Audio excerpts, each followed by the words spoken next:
बिस्मिल्लाहिर्रहमानिर्रहीम। अस्सलाम वालेकुम प्यारे बच्चों, मैं हूं नसीर इलियास और इस वीडियो में हम लोग करने जा रहे हैं जी चैप्टर नंबर 4 जर्नल।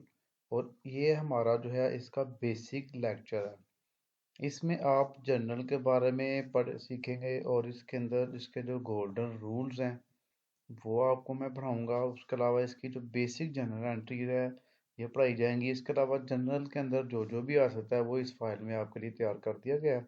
तो इंशाल्लाह आपको एक एक चीज़ इसकी करवाई जाएगी। आपने क्या करना है जी, पूरी वीडियो को देखना है, एक चीज़ भी इसकी स्किप नहीं करनी, क्योंकि ये बेसिक लेक्चर है आपका। और इसमें आपको हर चीज़ चैप्टर के बारे में बता दी जाएगी। अगर आप ये वीडियो कर लेंगे तैयार तो फिर आपके लिए जो चैप्टर है ना वो इंतहाई आसान हो जाएगा। उसके क्वेश्चन जो है करने आपको फौरी आ जाएंगे। तो आइए जी, इसका जो है जो लेक्चर है स्टार्ट करते हैं। बेसिक लेक्चर है हमारे पास इसका जर्नल का। तो 3 golden rules of journal, journal के जो हमारे पास 3 गोल्डन रूल्स है वो क्या है। इससे पहले आप देख लीजिए कि जर्नल जो है वो होता क्या है, किस तरह इसको तैयार किया जाता है और इसके जो है रूल्स हैं वो तो आपको बताए ही जाएंगे। तो जर्नल जो है एक क्रोनोलॉजिकल रिकॉर्ड है किसी भी ट्रांजैक्शन का। क्रोनोलॉजिकल मतलब डेट वाइज। इसके अंदर हम डेट वाइज चीज़ें लिखते हैं और हम उसको इसके हर एंट्री के हम दो इफेक्ट रिकॉर्ड करते हैं। एक इफेक्ट होता है डेबिट और दूसरा इफेक्ट होता है क्रेडिट। तो वो डेबिट और क्रेडिट का जो रूल है वो अब हम आपसे डिस्कस करेंगे। तो जो पहला जो इसका हमारे पास रूल है ना, गोल्डन रूल पहला, वो है जी रियल अकाउंट का रूल है। रियल अकाउंट में हमारे पास क्या आता है, पहले रियल अकाउंट में है क्या। तो this this rule is applicable to all assets of the business. Real account में बिजनेस के तमाम एसेट्स आ जाते हैं। इनके बिजनेस के पास जितने भी एसेट्स है ना, अब ये सवाल ये है कि एसेट्स में क्या चीज़ें आती हैं, वो मैंने थोड़े से नीचे लिख दी हैं। ऐसी चीज़ें जो कारोबार की मलकियत में हों और ज़्यादा अरसे के लिए यूज़ हों। All the possessions of the business and will be available for more than 1 year, या 1 साल से ज़्यादा बिजनेस में यूज़ हो रही हो वो, तो कारोबार की जो है वो मलकियत में हो, उनकी एक ख़ास वैल्यू हो बिजनेस में, उसको हम एसेट्स कहते हैं। जैसे फर्नीचर है, ये सालों साल चलते हैं फर्नीचर। उसके अलावा लैंड एंड बिल्डिंग है, बिल्डिंग एक दफ़ा तैयार कर ली तो कहीं जब तक जिस बिजनेस की लाइफ टाइम रहेगी तब तक ये चलेगी। प्लांट एंड मशीनरी है, मशीनरी जो है ये भी 4-5 साल निकाल जाती है, फिर भी उसको बाद में चेंज कर लिया जाता है, कहीं ज़्यादा देर भी निकाल जाती हैं। उसके अलावा कैश जो है ये भी एसेट है। ट्रेडमार्क जो है कंपनी का जो ट्रेडमार्क होता है, हर कंपनी के अपना लोगो होता है, उसको ट्रेडमार्क कहते हैं। तो ये हमारे पास जो है कुछ रियल एसेट्स हैं। तो रियल अकाउंट है, रियल अकाउंट के अंदर तमाम एसेट्स आ जाते हैं। टेंजिबल एसेट्स की आगे टाइप्स बहुत ज़्यादा है, तो सारे ही इसके अंदर आ जाते हैं। तो इसका रूल क्या होगा रियल अकाउंट का, क्योंकि एसेट हमारे पास अगर कोई आ गया, हमने खरीद लिया यो जो, या हमने उसको बेच दिया, तो उसकी उसकी क्या ट्रीटमेंट होगी, उसको कहाँ पे हम रिकॉर्ड करेंगे और क्या इसका रूल होगा। रूल उसका हमारे पास है debit what comes in. Assets में से कोई भी चीज़ आपके पास आ जाए तो उसको डेबिट कर देंगे। क्रेडिट व्हाट गोज आउट, और जो चीज़ आपसे चली जाएगी उसको आप क्रेडिट कर देंगे। ये दो रूल्स हैं इसके हमारे पास, डेबिट के और क्रेडिट के। इनके जो चीज़ हमारे पास आ गई उसको डेबिट कर देंगे और जो चीज़ चलेगी उसको क्रेडिट कर देंगे। जैसे फर्नीचर एंड फिक्सचर आ गया तो इसको डेबिट साइड पर रिकॉर्ड कर लेंगे, और इसके बदले क्या दिया होगा, आपने कैश दिया होना ज़ाहिर है, तो कैश को क्रेडिट साइड पे रिकॉर्ड कर लेंगे। ओके जी, ये रियल अकाउंट का रूल आ गया हमारे पास, गोल्डन रूल है। उसके बाद नेक्स्ट देखिए जी हमारे पास कौन सा है, दूसरा है जी हमारे पास पर्सनल अकाउंट। पर्सनल अकाउंट में हमारे पास जैसे नाम से ज़ाहिर है, जिसमें किसी आदमी का नाम आ जाए, किसी कंपनी का नाम आ जाए, या किसी रिप्रेजेंटेटिव का नाम आ जाए तो वो पर्सनल अकाउंट में आते हैं। लेकिन दिस, ये मैं नीचे से पढ़ने लगूँ भी, ये बाद में ऊपर वाला एक्सप्लेन करेंगे। This rule is applicable to all persons, जितने भी आदमी हैं नाम उनके नामों को, ठीक है। उसके अलावा आर्टिफिशियल पर्सन्स, जितने भी आर्टिफिशियल पर्सन्स हैं, जैसे कंपनी है, कंपनी का नाम होता है, चला तो उनको लोग ही रहे होते हैं लेकिन वो नाम यूज किया जाता है उन्होंने कंपनी का। उसके अलावा बैंक है, ये भी आर्टिफिशियल पर्सन्स हैं। एंड रिप्रेजेंटेटिव पर्सन, या हम किस आदमी की जगह किसी और का भी नाम हम यूज कर सकते हैं, किसी अदारे का नाम। तो ये जितना भी है हमारे पास, ये सारे जो हैं पर्सनल अकाउंट में आएंगे, ठीक है जी। उसके बाद इसकी मिसालें हमारे पास क्या, मैंने अली का नाम यूज़ किया है, बैंक का नाम यूज़ किया है, कंपनी का नेम कोई भी हो सकता है, outstanding expenses, prepaid prepaid expenses, ये सारे जो है हमारे पास पर्सनल अकाउंट में आ जाते हैं। तो जब इनको रिकॉर्ड करना है, इनके रिलेटेड जो भी एंट्री आ जाएगी इसको आप रिकॉर्ड करेंगे। तो आप करेंगे जी debit the receiver, credit the giver. जो आपको पैसे दे रहा होगा उसको आपने डेबिट, जिस जिससे आपको पैसे मिल रहे होंगे उसको आपने डेबिट कर देना है।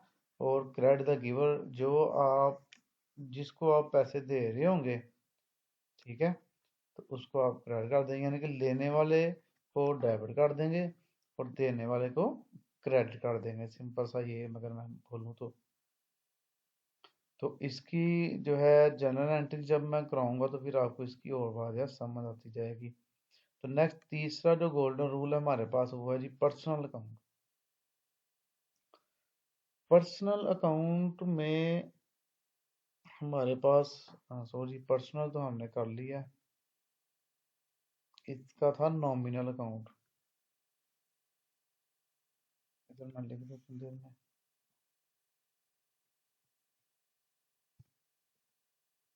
नॉमिनल अकाउंट है ये जी।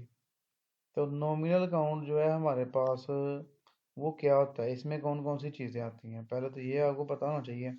तो पहले इसका नीचे देखें, this rule is applicable to all expenses, incomes, profit and loss. जितनी भी हमें खर्चे होंगे, हमें आमदनी वसूल होगी, या हमें प्रॉफिट हुआ है या लॉस हुआ है, तो ये सारे का सारा नॉमिनल अकाउंट में होगा। तो जैसे सैलरीज दी है, वेजेस दी है, इंश्योरेंस प्रीमियम दी है, इंटरेस्ट रिसीव कर लिया है, तो पेमेंट हो रही है और रिसीव हो रही है, ठीक है, कैश मिल रहा है और कैश हम दे भी रहे हैं इसमें। ये जो नॉमिनल अकाउंट होते हैं ना, तो इसमें क्या इसकी ट्रांजैक्शन आपने करनी है, इस किस रूल के मुताबिक करनी है, debit all expenses and losses, जितने भी खर्चे और लॉस होगा आपको, जितने भी खर्चे और लॉसेस होंगे वो सारे डेबिट कर देने हैं।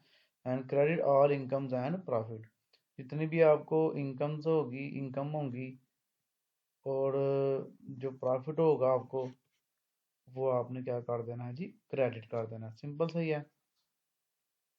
तो ये जो हमारे पास थ्री गोल्डन रूल से जो हमने डिस्कस किए, एक था हमारे पास ऊपर जी, देखिए दोबारा इसको डिस्कस कर लेते हैं। रियल अकाउंट जो एसेट्स और बिजनेस के रिलेटेड होता है, बिजनेस के जो एसेट हैं सारे इसके अंदर आ जाते हैं। इसमें ये होता है कि डेबिट, जो चीज़ आ रही है उसको हम डेबिट कर देते हैं, और जो चीज़ चली जा रही है उसको हम क्या कर देते हैं जी, क्रेडिट कर देते हैं।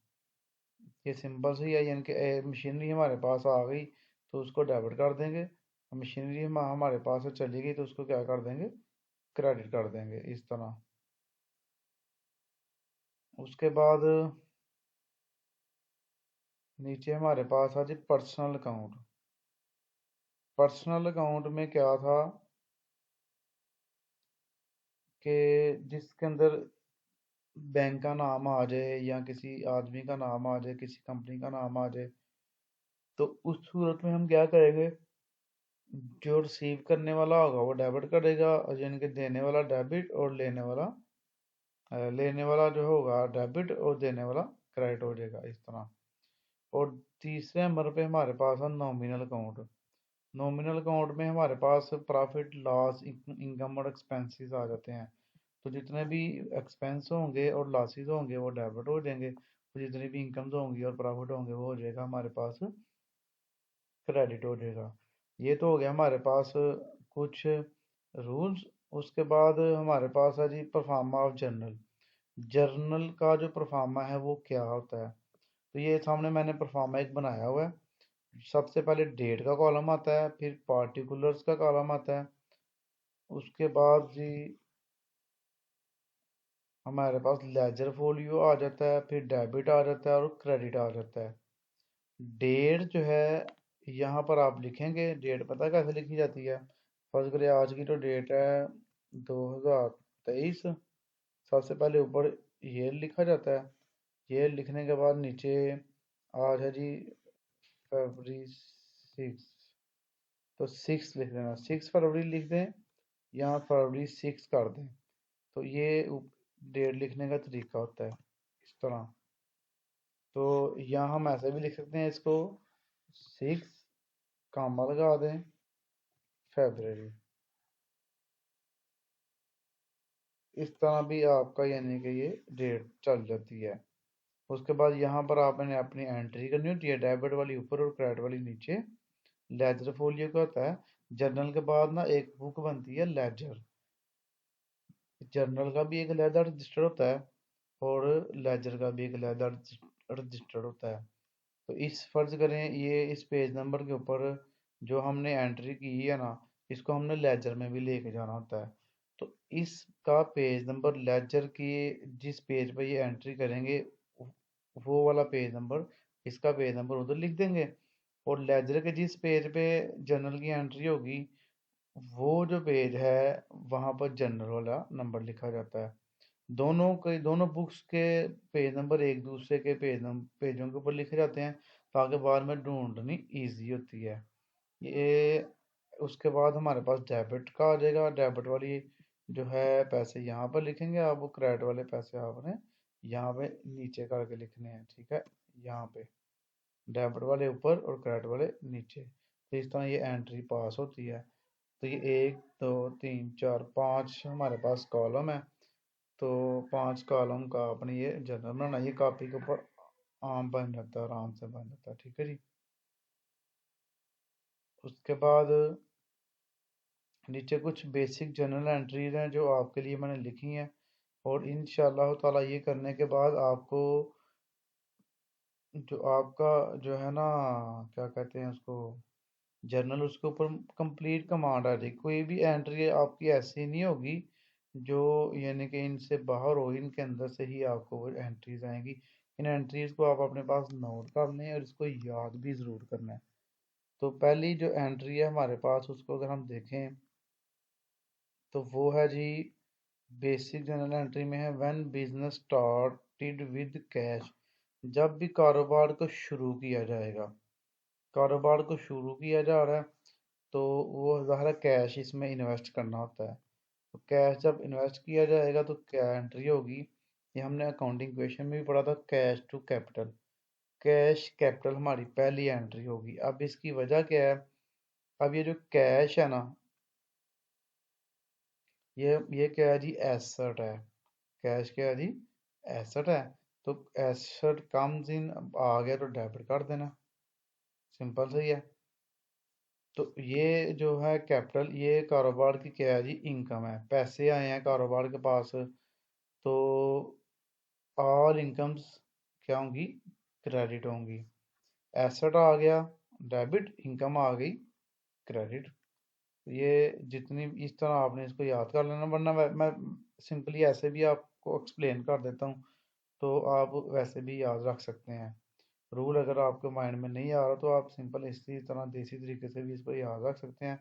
जैसे मैं कह रहा हूँ जी, कैश आ गया डेबिट हो गया, और किसकी वजह से आया जी, जो भी हम पहली एंट्री करते हैं कैश कैपिटल की ही होती है हर साल में। इसको आप ऐसे भी याद रखते हैं, कैश टू कैपिटल, ये आम बच्चों को याद हो जाती है वैसे भी। उसके बाद सेकंड जो एंट्री है हमारे पास वो है जी, when business started with cash building machinery and stock.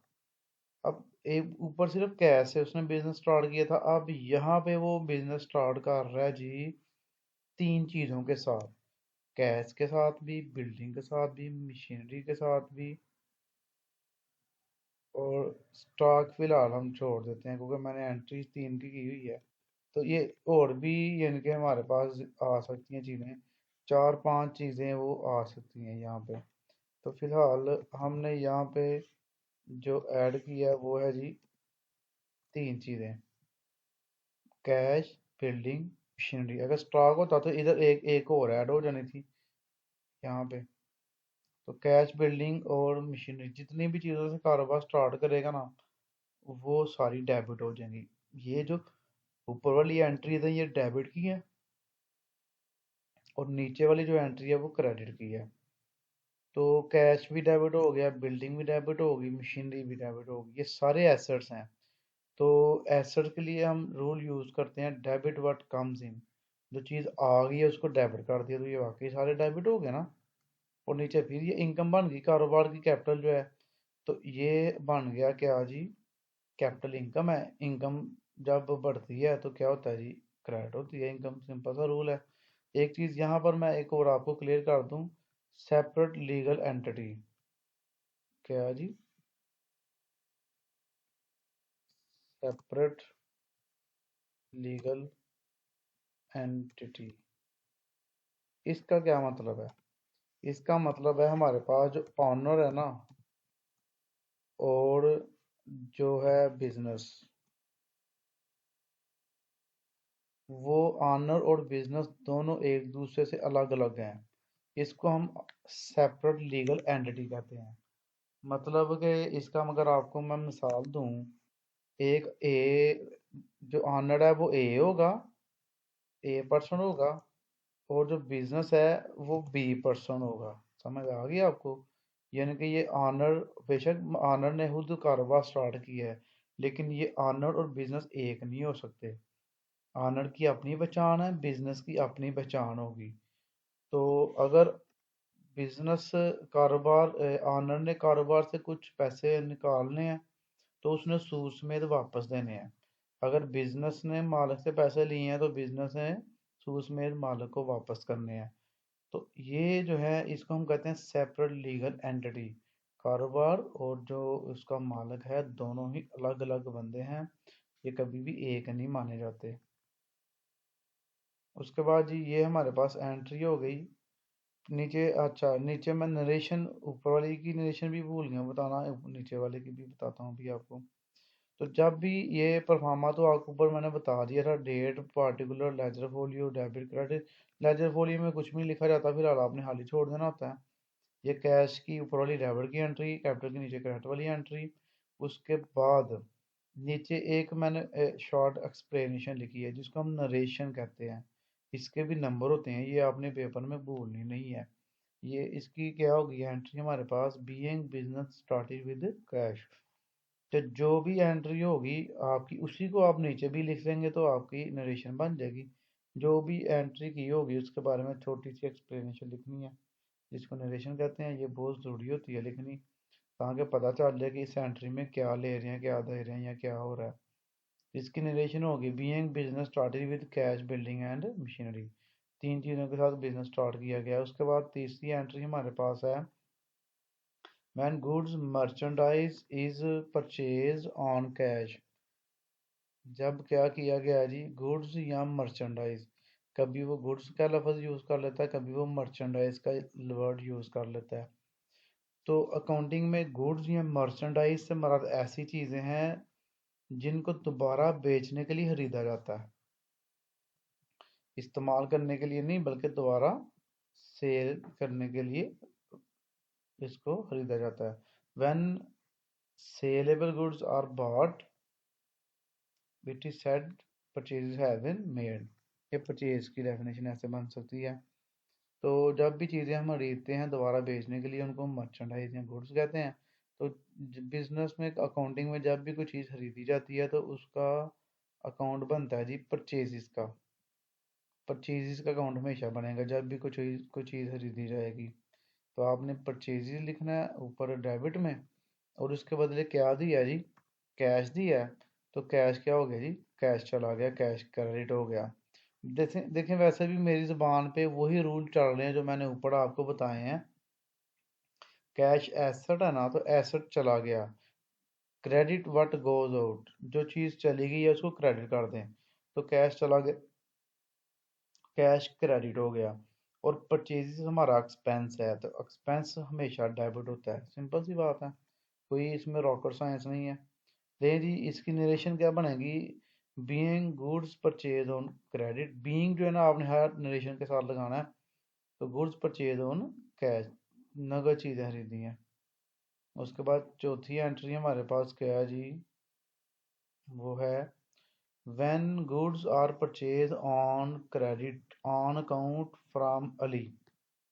अच्छा, यहाँ पर तीन वर्ड, मैंने तीन हिंट यूज किए हैं, ये वाले। एक तो मुझे नजर ही नहीं आ रहा,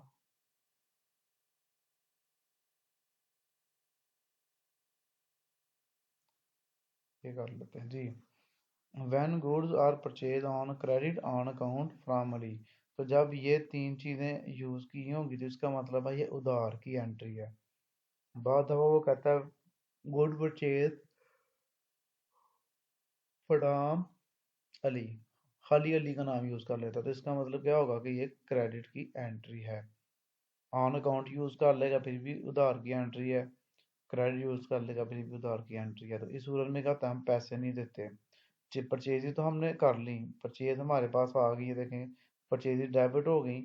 उसके बदले हमने क्रेडिटर्स लिखना होता है, क्रेडिटर का नाम लिखना होता है। अगर इसमें तो नाम दिया हुआ है ना अली, तो हम सिर्फ अली लिखेंगे, इसको छोड़ देंगे। अली लिखेंगे, इसको छोड़ देंगे। तो अगर नाम ना दिया हो तो फिर हम क्या लिखेंगे, फिर हम लिखेंगे ये क्राइटर। अली छोड़ देंगे, फिर अली का नाम नहीं आएगा, फिर अली क्राइटर आएगा। समझ आ गई आपको। अगर उसने परचेज जिससे हमने किया उसका नाम दे दिया होगा एंट्री में, तो हम वो नाम लिख लेंगे।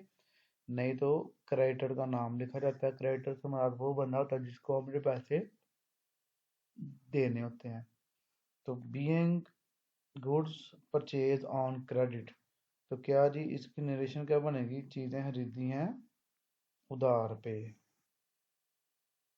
नेक्स्ट तीसरी एंट्री हमारे पास होगी, पांचवी एंट्री हमारे पास है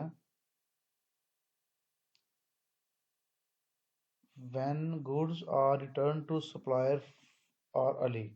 जब हम चीज़ें जब हमने खरीदी हुई हैं, ये जो ऊपर वाली एंट्री है, ये जो चीज़ें हमने खरीदी थी, अब वो कुछ डिफेक्ट की वजह से हमने वापस कर दी हैं, तो उसकी एंट्री क्या होगी, तो आप इसको उलट उलट कर देंगे इस एंट्री को। अली का नाम आप डेबिट कर देंगे, और परचेजेस जो है उसके साथ रिटर्न का वर्ड यूज करेंगे आप। रिटर्न लिख के, तो परचेज रिटर्न लिख के इसको आप क्रेडिट कर देंगे। तो ये अली अकाउंट हो गया डेबिट, और परचेजेस रिटर्न अकाउंट हो गया क्रेडिट। और being goods return to Ali, purchases return are also known as return in outward. तो परचेज रिटर्न को रिटर्न आउटवर्ड कहते हैं। उसकी वजह यह है कि आपने जो चीज़ खरीदी है वो आपके पास आ गई, जब आपने वापस करनी है तो आउट हो गई आपसे, तो आउटवर्ड इसको हम इसलिए इसको आउटवर्ड कहते हैं। उसके बाद छठवीं एंट्री है when goods are sold on cash, जब चीज़ें बेची जाती हैं कैश, नगद। तो आपके पास क्या आएगा, कैश आएगा ना, चीज़ आपने बेची है।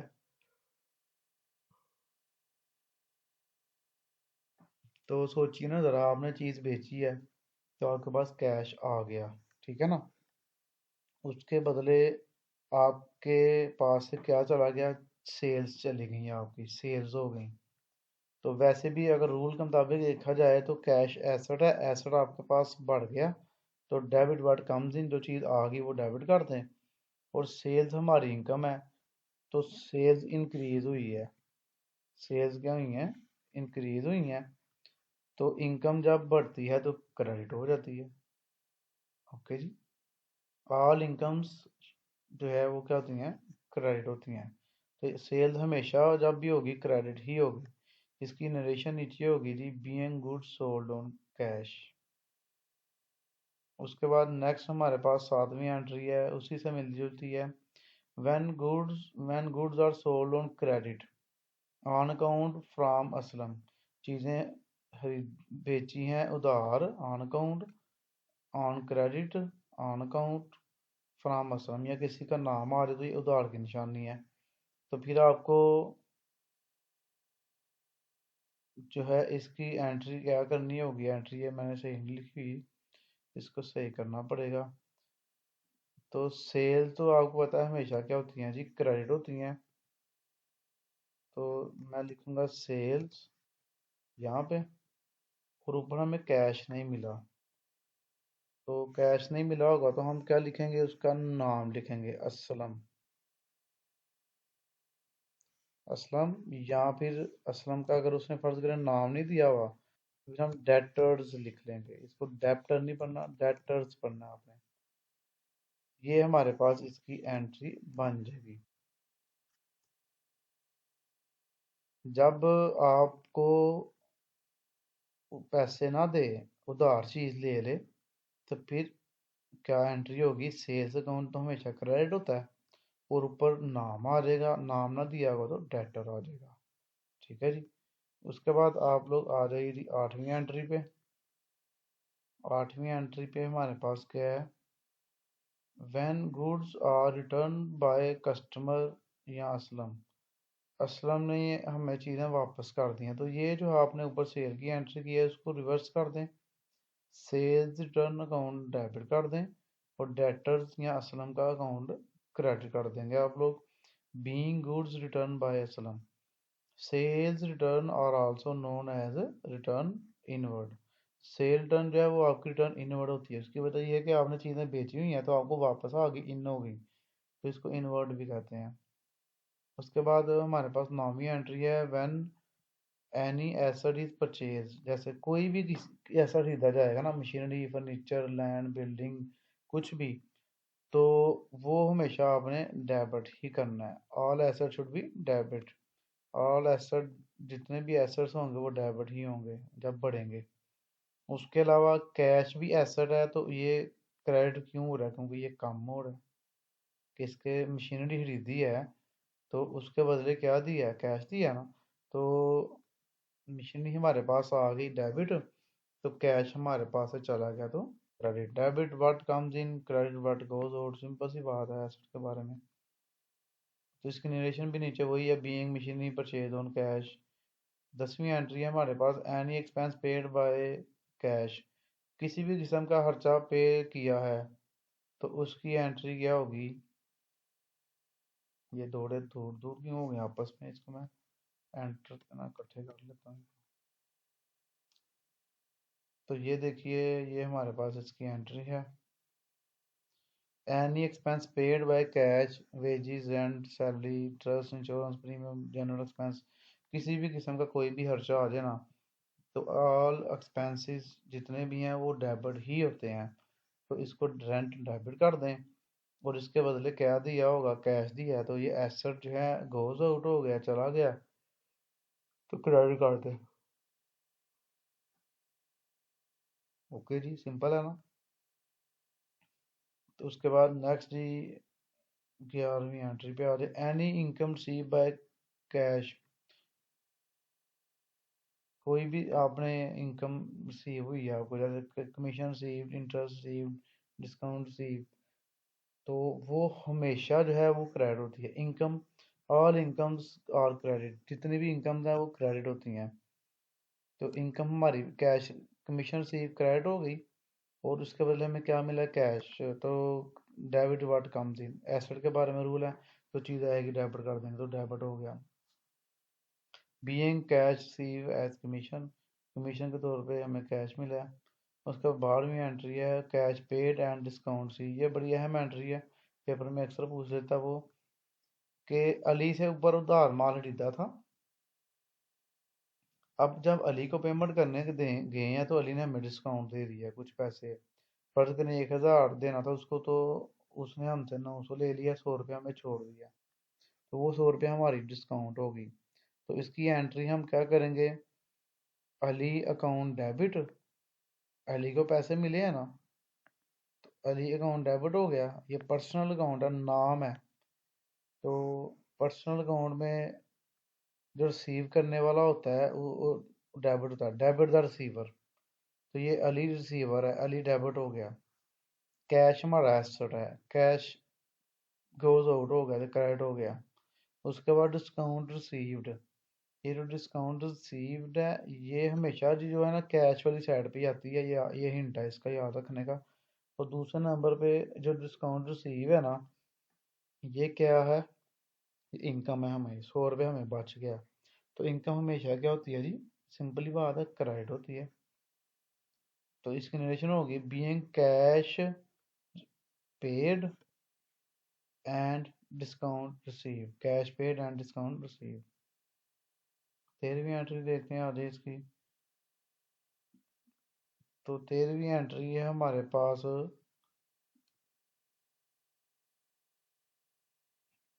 कैश रिसीव्ड एंड डिस्काउंट लो। अब ये, अब हमें, पहले हमने कैश दिया था तो हमें डिस्काउंट मिली थी। अब हमें कैश देने आया असलम और हमने उसको डिस्काउंट दे दिया, ये है। बाद दफ़ा इसके साथ फुल सेटलमेंट का नाम यूज़ कर लेता है। तो देखें कैश मिल गया हमारे पास, उसके बाद डिस्काउंट अलाउड हो गई, जिधर कैश होगा उधर ही डिस्काउंट आ जाएगी। और किसको, असलम को। अब ये जो है देखिए, गौर करिए ज़रा, कैश हमारा एसेट है, एसेट हमेशा डेबिट वर्ड कम्स इन, इसको जो आ गया वो डेबिट कर दिया, ओके जी। डिस्काउंट लोड हमारा एक्सपेंस है क्योंकि हमारा खर्चा हो गया, ये लॉस हो गया, लॉस भी कह सकते हैं इसको, खर्चा भी कह सकते हैं। तो ये हमेशा जो है क्या होता है जी,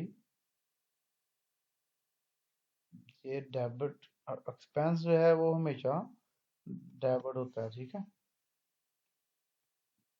तो इसको डेबिट साइड पे इसकी अमाउंट लिखनी है, ऊपर वाले की चेक कर लें, ऊपर वाले की ठीक है। और असलम जो है वो क्या होता है जी, असलम है नॉमिनल अकाउंट में आता है, ये नाम है। तो नॉमिनल अकाउंट में क्रेडिट द गिवर, तो देने वाला होता है उसको क्रेडिट कर देते हैं, जो लेने वाला होता है उसको डेबिट कर देते हैं, ओके जी। उसके अलावा कुछ टर्म्स, क्रेडिट टर्म्स यूज होती हैं उधार पे माल खरीदने और बेचने के लिए।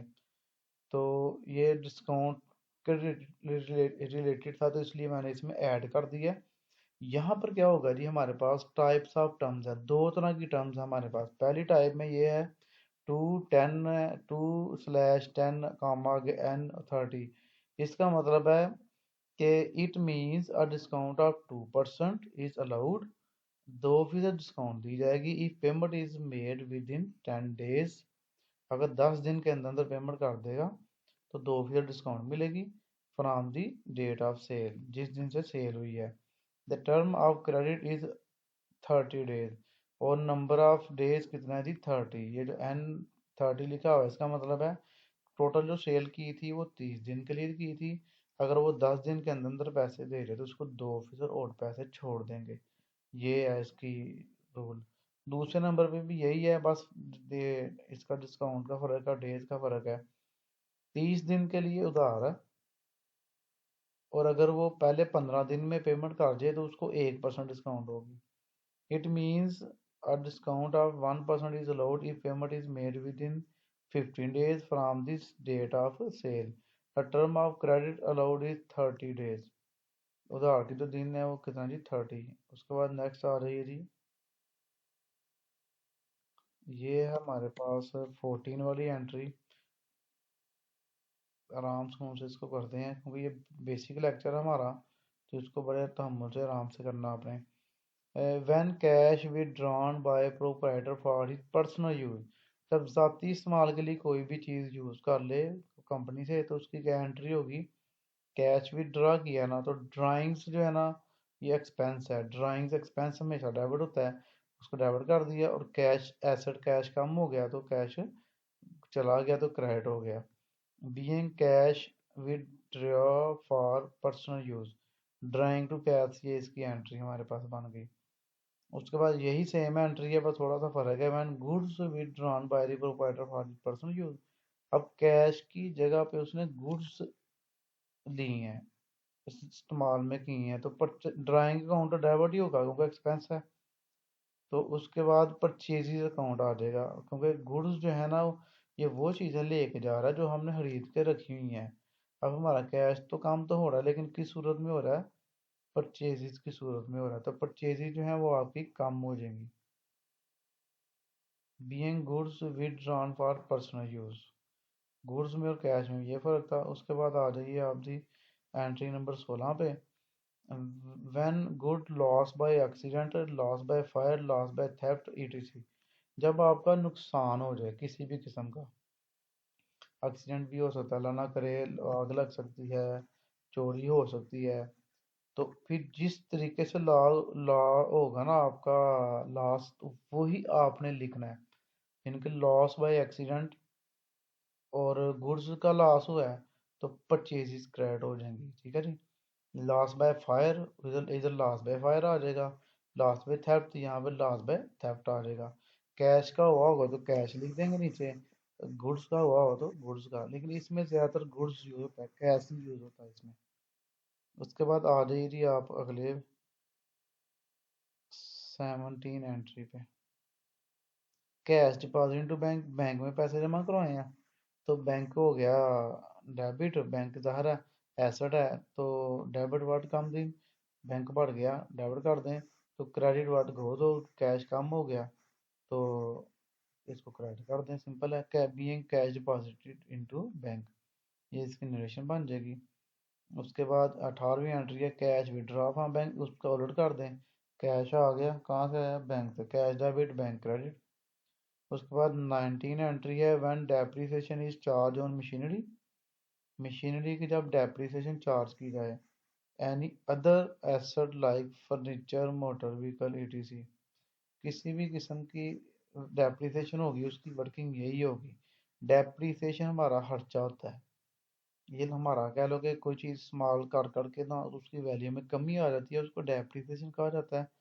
तो ये हमारा लॉस है या एक्सपेंस कह सकते हैं आप इसको, तो ये डेबिट ही होता है। एक्सपेंस जितने भी हैं डेबिट हो गए। मशीनरी की वैल्यू में कमी हो गई है, तो मशीनरी जो है रियल अकाउंट में आ जाता है, तो व्हाट गोज आउट, ये इसकी वैल्यू में कमी हो गई है, जा रही है, ये मतलब खराब हो रही है, तो ये क्रेडिट हो जाएगी। बढ़ेगी तो डेबिट, कम होगी तो क्रेडिट। तो being depreciation charged on machinery, इसकी नरेशन लिखनी है आपने नीचे। उसके बाद 19 के बाद 20 एंट्री है charity given away as cash, sorry, cash given away as charity आना था वैसे, सही तो ये बनता है, तो यहाँ पर कैश कर लेते हैं।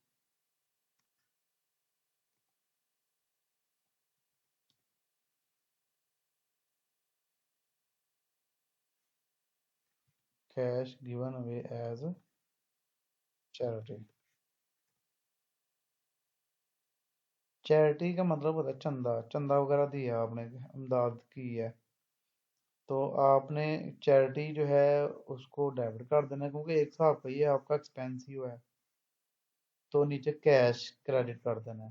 सिंपल सी एंट्री है, कैश चला गया आपका जी। तो इसमें ना अगर गुड्स आ जाए ना कैश की जगह पे, goods given away as charity, तो फिर आपने चैरिटी डेबिट करना है और कैश की जगह पे आपने क्या कर देना जी, गुड्स। तो बी नीचे आ जाएगा being goods given away as charity, ये हमारे पास नरेशन बन जाएगी। उसके बाद जी अगर आपने चैनल को अभी तक सब्सक्राइब नहीं किया तो बराए मेहरबानी ये चैनल को ज़रा सब्सक्राइब करें। उसके बाद फिर मैं आगे कराऊंगा, वरना मैं भी नहीं कराऊंगा जाए, मैं भी ऐसे ही बैठा रहूंगा। हाँ जी कर दिया जी, बहुत शुक्रिया जनाब आपका, आपने कर दिया। तो नीचे जो है ना ये कुछ कंपाउंड एंट्रीज हैं जो आम तौर पे आ जाती हैं, तो वो भी मैं चलो सोचा आपको करवा दें, इसका फ़ायदा ही होगा आपको। कंपाउंड एंट्रीज का मतलब ये होता है कि जब आपकी दो तीन एंट्रीज मिलके तो एक ही एंट्री बना लेती हैं, उसको कंपाउंड एंट्री कहते हैं।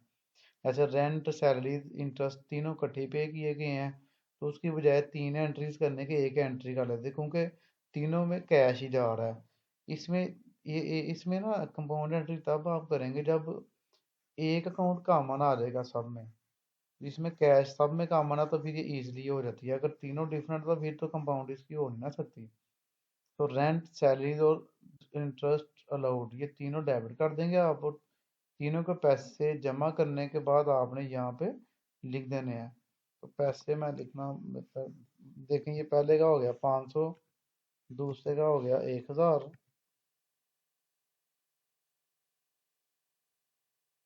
एक एक्स कम कर लेते हैं, और इस तीसरे का हो गया 250। ऐसे तीनों के जो पैसे जमा करने के बाद इधर लिख लेंगे, 1750 हो जाएंगे।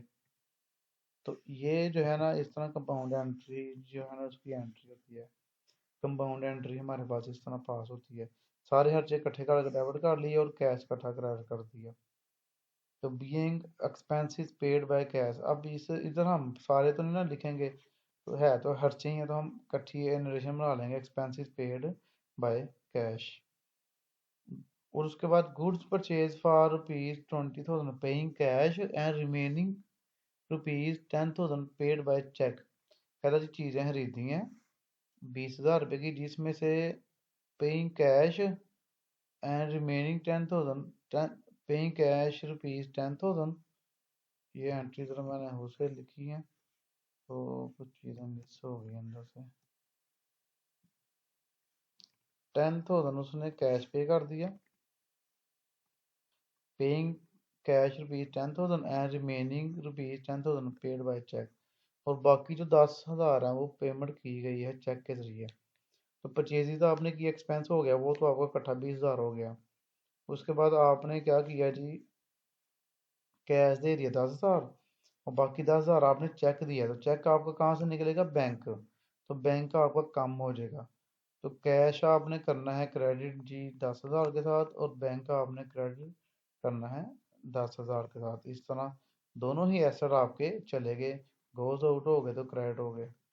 उसके बाद देखते हैं एक एंट्री हो रहा है नीचे, when goods purchased on cash 4,000 and on account rupees 3,000 from Ali।